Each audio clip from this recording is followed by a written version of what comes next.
Salut tout le monde! Aujourd'hui, on se lance du haut de la montagne Yamaska en Montérégie. Le parapente, c'est composé d'une voile de tissu flexible qui est gonflée par l'air puis qui est reliée au pilote à l'aide d'élévateurs et de suspentes. Au Canada, l'Association canadienne de vol libre administre les qualifications de pilote, certifie les instructeurs et offre aussi une assurance responsabilité. On vous invite à regarder Patrick Jackson et sa passion du vol à l'état pur. On est sur le pan ouest du Mont Yamaska. On a le voile qui est ouvert. Les nuages commencent à s'agglomérer un peu. Regarde, ça commence à faire des beaux cumulus. Donc ça va commencer à tirer un peu. Si on est chanceux, on va pouvoir monter jusqu'au nuage. Écoute, la journée est vraiment pas super. T'as sorte d'aller faire un petit vol? Oui, oui. On part-tu? All right! Une, c'est là pour toi. Ben, tu peux te retourner me regarder. On va t'ajuster ça. All right!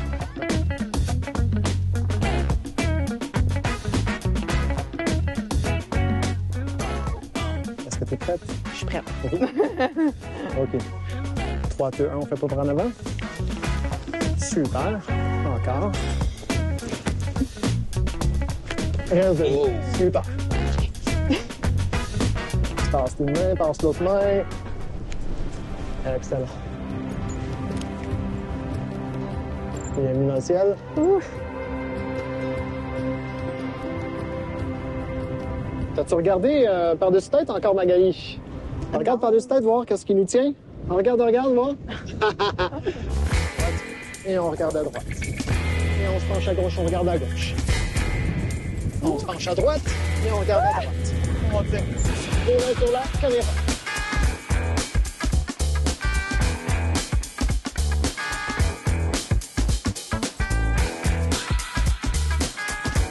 Exactement. C'est quoi ton titre? Dans le fond, c'est quoi tu fais? Écoute, mon titre, je suis instructeur de vol. OK. Mon engin de vol, c'est le parapente. Je suis spécialiste de parapente. Je pense qu'il y a deux classes de personnes dans le monde. Il y a ceux qui ont toujours rêvé de voler, puis ceux pour lesquels c'est pas vraiment dans le royaume des possibilités. J'ai cherché un peu toutes les façons possibles, imaginables de travailler dans le domaine, puis j'ai tombé là-dessus par chance. Il y a plusieurs raisons pourquoi le Mont Yamaska a fini avec les années par être le mont, privilégié là, pour le vol libre. Ici, on s'est installé, le club est propriétaire, on est bien établi ici là, quand même. On peut difficilement imaginer une activité, à mon avis, où est-ce qu'on baigne plus dans le décor ou dans la nature que le parapente. C'est littéralement, on se met en l'air et puis de là, on a un point de vue vraiment particulier. On voit vraiment la planète, le relief d'un point de vue différent. Et c'est toute la chaleur accumulée au sol, ça dégage en fin de journée, qui crée une masse d'air ascendante un peu partout. Là, on décolle et tout de suite, ça monte. Nous, on surfe cette lentille-là d'ascendance pour se maintenir en l'air. Ça fait que le thermique va pouvoir te permettre de vraiment t'extraire du relief puis de monter jusqu'au nuage, jusqu'au plafond théorique de la journée. Oh! Peut-être qu'il est là. Un petit thermique timide, là. J'ai eu les pilotes de jet privé. J'ai eu plusieurs pilotes de ligne, en fait. Et ils ont tous le même discours. Ça leur tente de sortir de leur machine pour sentir la masse d'air. Mais on s'attend à voir ces personnes-là venir rasser le parapente. C'est des gens qui jouent déjà dans le ciel, qui ont juste envie de sortir du cockpit, là, tu sais. Maintenant, sans promesse, hein, ça se peut très bien qu'on réalise en bout de chemin que c'est peut-être pas pour la personne, parce qu'une fois que je serai plus sur le décollage, ou je serai plus à la radio, ou plus à l'atterrissage, ça va être eux qui vont faire les décisions à 100 %. Parce que c'est un sport de décision. L'idée, c'est, je prends l'analogie aussi souvent d'avoir un jeu de cartes. L'idée, c'est de garder son jeu de cartes jusqu'au posé, que tu puisses jouer la carte selon ton besoin. Si tu commences à faire des décisions qui te coûtent ton jeu de cartes, puis il te reste juste une carte à jouer, là, tu n'as plus grand jeu. C'est l'analogie que j'utilise avec les élèves. Si on veut devenir pilote, super simple. On apprend à piloter son aile au sol en premier. Quand on est à l'aise, on fait un avec la machine. On se pratique à décoller sur le petit monticule qu'on a ici dans le champ. Une fois qu'on a la technique de décollage dans le sac, on se sent confiant, l'instructeur est confiant, on monte en montagne, c'est pas plus compliqué que ça. C'est comme ça qu'on va commencer. On va être dans cette position pour commencer. Je vais te demander si tu es prête. Évidemment, tu vas être prête rendu là.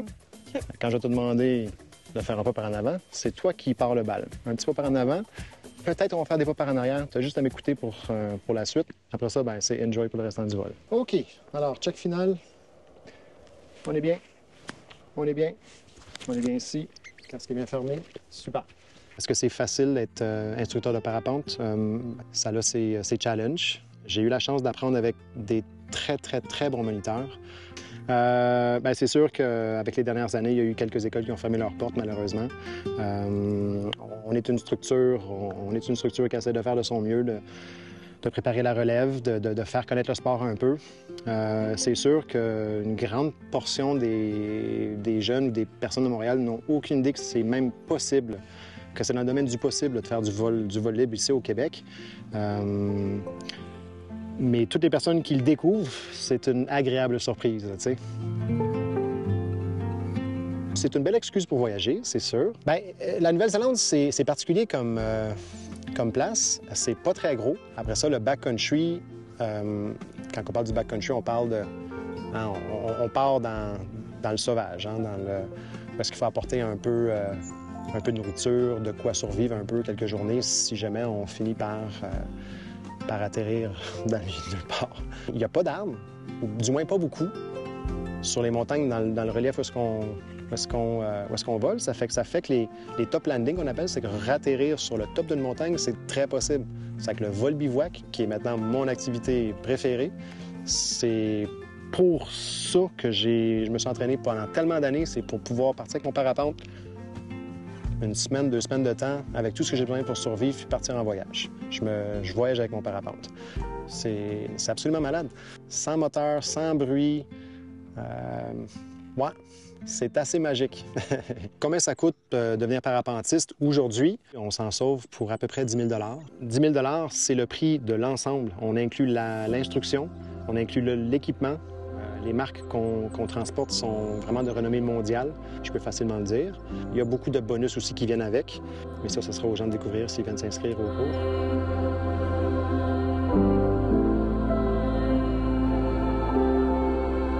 On va essayer de s'arranger que l'argent ne vienne pas déranger le désir de voler. Ça fait que j'ai beaucoup aidé des gens financièrement à devenir pilote aussi. Moi, ça me procure un grand plaisir de voir les gens évoluer et s'améliorer dans le sport. C'est comme un vide, on se pitche dans le vide, mais c'est tellement doux, tellement tout en douceur. Pour une personne non religieuse, tu te sens plus proche de Dieu.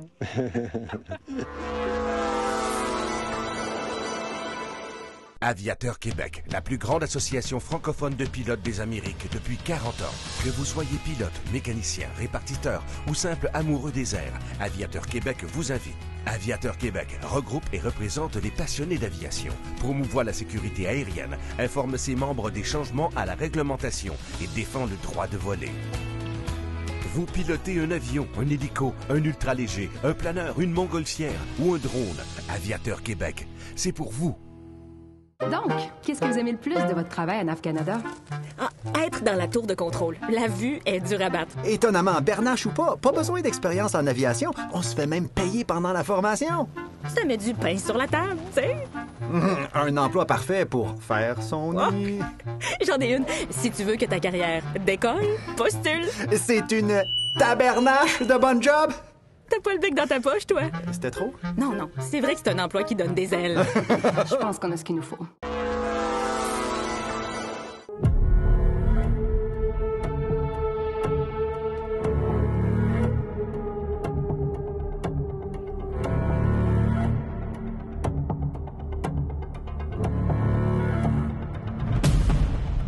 On est tôt le matin, on est dans la brume. C'est pas pour rien, on est à Saint-Étienne-des-Grès, plus précisément dans la région de Trois-Rivières, chez Hydravion Aventure.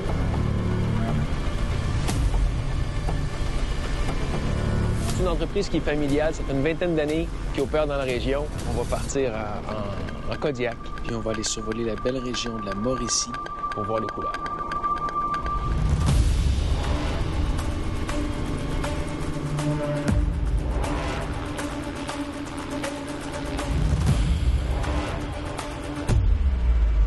Dans le cadre de mon travail, un hydravion amphibie, c'est pas mal le best qu'on peut avoir. C'est vraiment une machine extraordinaire là, pour le Grand Nord.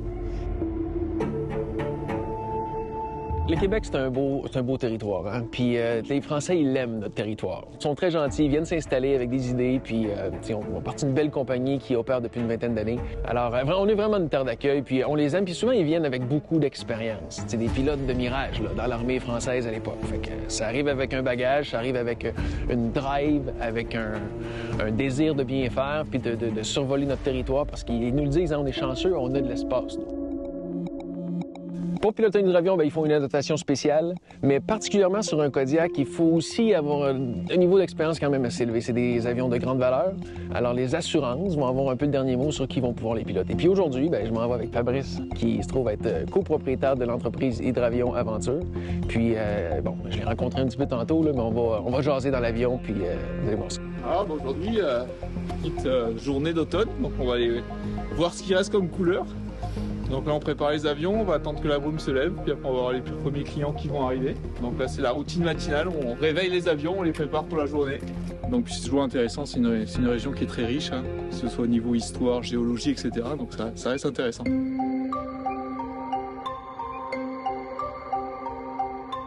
Fabrice, qu'est-ce qui t'a amené là, dans la région de Trois-Rivières, de quitter l'Europe, de t'emmener ici? Ça fait plus de 20 ans que je vis au Québec. C'est toujours un pays que j'ai adoré parce que moi, j'aime la nature. Donc à force de venir ici en vacances, un jour on s'est dit, bon allez, c'est là qu'on veut être. Et puis c'est la forme d'aviation que j'aime. Voilà. Moi, je suis pas un gars d'avion de ligne à mettre le pilote automatique, à suivre des procédures. Ce que j'aime ici, là, c'est que tous les jours, c'est différent en fonction des conditions météo. Tous les endroits où on va se poser, à chaque fois, c'est nous qui décidons quel circuit on va faire, comment on va se présenter. Et voilà, c'est pas quelque chose de... Du vrai pilotage.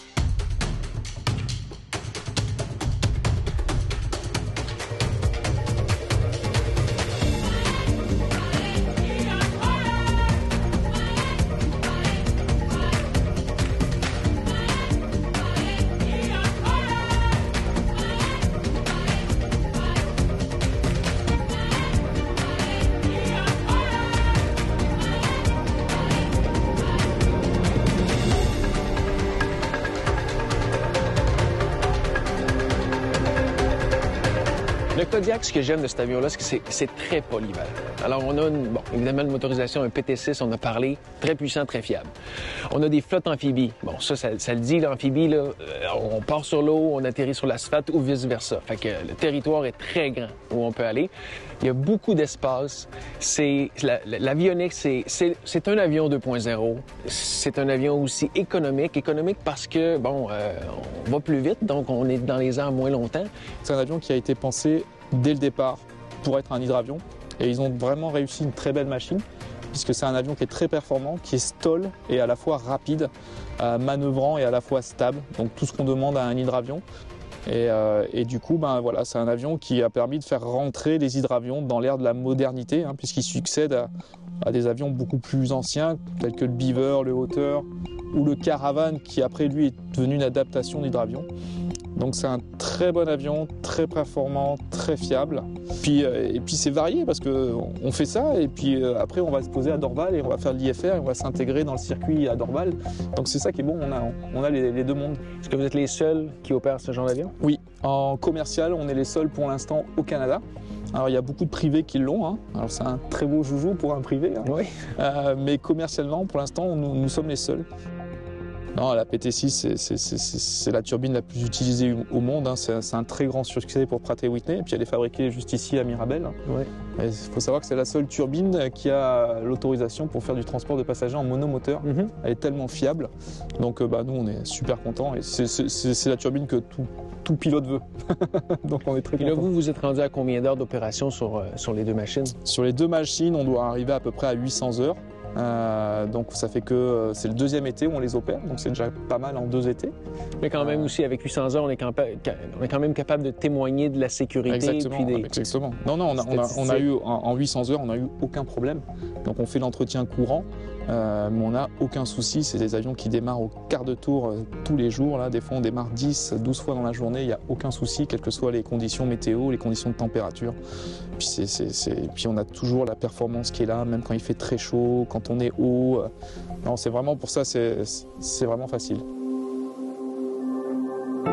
L'hydravion Aventure, c'est pas juste une hydrobase. C'est aussi des installations qui sont récentes, adaptées. Il y a plusieurs chambres. Un couple ou une famille veut venir s'installer.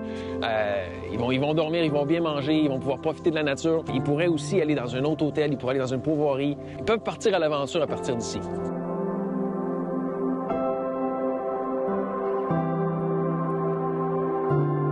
C'est à la base aussi, c'est une entreprise qui est familiale. Oui, Alain, il travaille avec sa femme Laure. Ils ont monté ça à deux. Ils sont partis petits. Hein. Alain, au début, il avait un avion. C'est lui qui faisait tout de A à Z. Et petit à petit, ça s'est développé. Et ils sont arrivés en 2019. Je crois qu'ils avaient 8 avions avant la Covid. Puis après, forcément, il y a eu la Covid. Ça a mis un arrêt. Mais ça nous a permis de réfléchir à un nouveau business. Et puis, c'est là où on est parti sur les Kodiak. Et j'ai eu la chance aussi de rencontrer sa fille. Marine, c'est quelqu'un aujourd'hui qui est docteur, qui s'est même spécialisé. Oui, c'est docteur aéronautique. C'est elle qui nous fait tous les renouvellements de nos certificats médicaux. Et puis, c'est une pilote avant tout. Hein. Elle est pilote hydravion, elle est pilote hélicoptère. Donc, c'est bien parce que, voilà, elle sait de quoi elle parle. Et puis en même temps, elle est médecin. Donc, Je serais curieux de savoir c'est quoi qui jase en soupant dans cette famille-là. J'ai une petite idée quand même. Fabrice, on te souhaite une excellente continuité. Merci beaucoup. Merci pour votre soutien. Dominant le ciel des côtes de la baie James, Air Québec est sans contredit la compagnie aérienne des connaisseurs du Nord. Elle propose des services de nolisement, de cargo et effectue des vols commerciaux réguliers vers 16 destinations au Québec et en Ontario. La poursuite de l'excellence est notre objectif primaire et indéfectible. Depuis plus de 40 ans, Air Québec transporte en toute sécurité sa précieuse clientèle.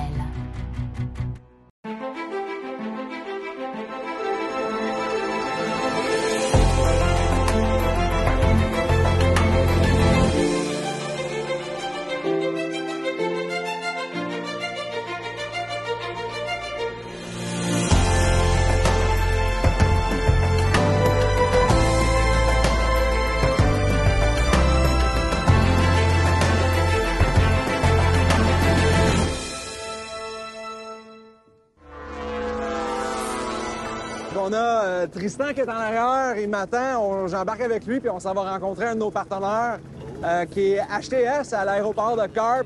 C'est un de nos partenaires, un programme passerelle qu'on a pour nos étudiants côté hélicoptère. On s'en va là, venez-vous avec nous autres. C'est quoi qu'on s'en va faire? On s'en va voler un Blackhawk.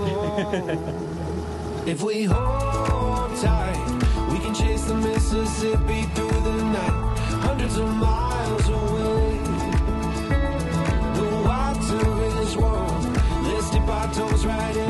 Fait que là, tu checkes ton checklist avant de décoller? Exactement. Grab some glasses in the atlas, we can prove we're smarter than a phone. Today we're at Helicopter Transport Services. We're a commercial helicopter operator, and this is our main facility. We also have other facilities around the country and down in the U.S. as well. On est ici présentement pour moi. J'ai su un matin que j'allais rencontrer le chef pilote de HTS, puis qu'on allait visiter le Blackhawk, puis tout le restant de l'équipement qu'ils ont. Fait que là, je suis vraiment rendu au bout. Là. Il me reste juste mon test Transport Canada qu'il faut que je fasse, puis mon test en vol. Après ça, that's it. C'est le dernier petit push avant la fin. And we have a really good pathway here to help low times build them up, get them into the industry, make sure that they're safe. The biggest thing, I guess, I'd have to say with low times coming in is to get them understand the realities of the industry. It's a lot of northern work. Helicopters go where, airplanes and cars and rail can't. So it's a lot of remote locations. You're gone for a long time. Sometimes you're in tent camps. That takes time to adjust to and then understand the realities of what we do. Si j'étais pour travailler pour HTS, ça commençant en pilote de brousse, ça serait sur le 206.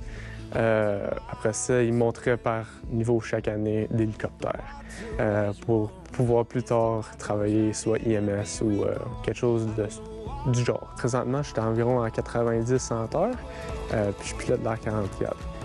Mais en termes d'Air 44, ça me set up bien pour l'avenir dans un hélicoptère plus gros. Fait que ça te crée une bonne base, je te dirais.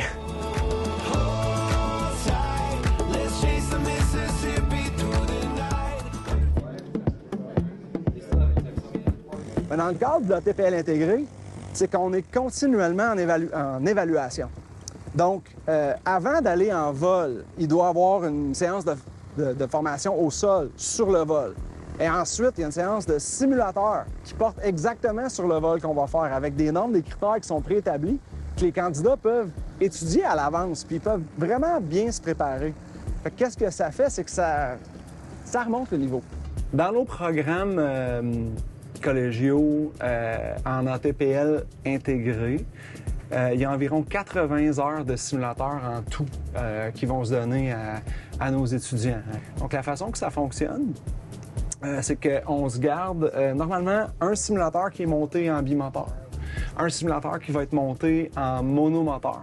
Et puis, on a un troisième simulateur que lui est fait pour faire, surtout pour simuler du travail en équipage.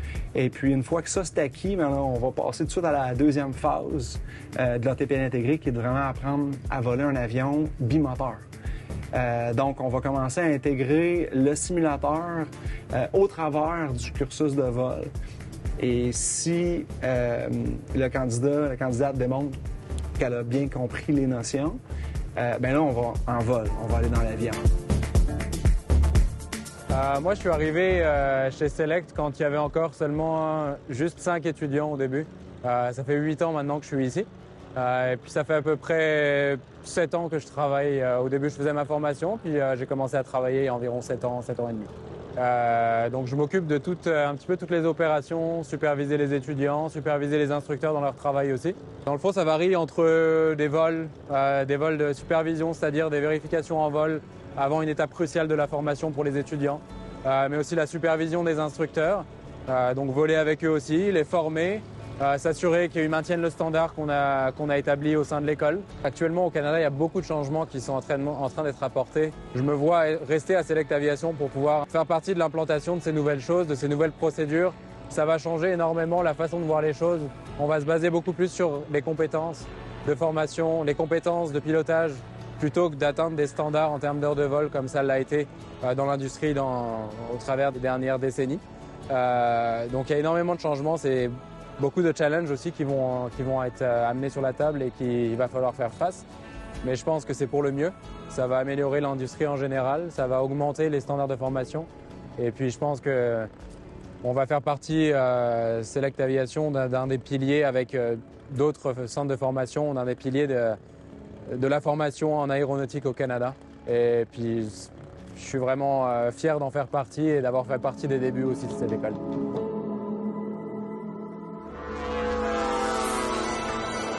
Pour conclure cette 3e saison de notre belle série dédiée à l'aviation, nous tenons à remercier bien sûr chacun d'entre vous pour votre fidélité à chaque fois et votre passion aussi que vous nous retransmettez.